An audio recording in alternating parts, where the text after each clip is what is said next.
Actually, lagi na yung manager sa basketball ng tatay na.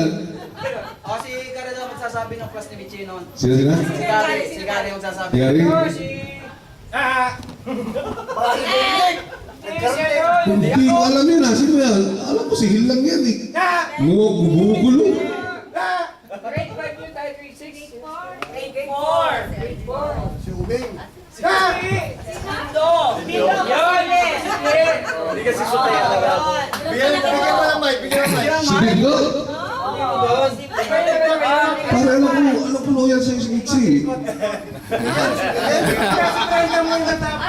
Hindi, si Miguel.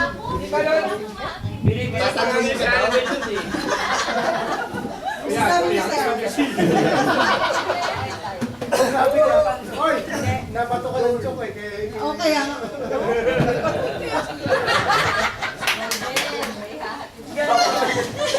Hindi, wala si Hil nun. Namuna. Pakit lang ako nun. Pakit kay Hil, pero hindi. Kasi wapansin ako nun sa kanya. Ano? So, di naghanap ako ng mas bata. Ashton Kutcher! Saan ka nakatingin? Tapos, ang inis na inis ako nung kaklase natin. Alam niya yun. Sino? Alam niya yun, tinawag ko siyang baboy. Pinapaya ka rin. Hindi niya ako mapaiyak. Nilalabanan ko siya eh. Tapos tinawag ko siya, baboy ka naman. Sabi niya, eh bakit ang tatay mo? Bakit hindi mataba? Mulat po yung tatay na sa Dennis eh. Kaya sa back gate, dumadaan kami, naaway ang kapatid ko. Ha? Yung kapatid ko, alaga ko yun. Si Dennis eh, inaaway-away ito, kinukulit. Di inaaway ko, sabi ko, baboy! Nice! Baboy ka talaga! Ay, nagsabi ko pala kahoy. Tama yan? Ha? Sabi pero ka nun.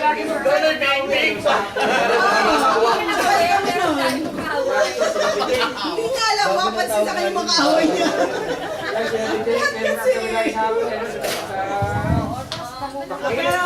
Pero si hindi ko pa siya. Hindi. Kasi alam ni Noel lahat ng secrets ko.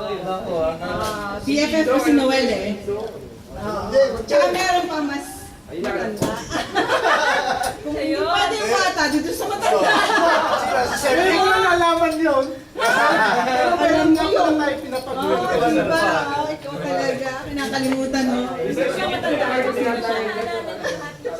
Baklayos, Dindo. Ayan, alam mo kay Paring Valden. Ayan, ayan.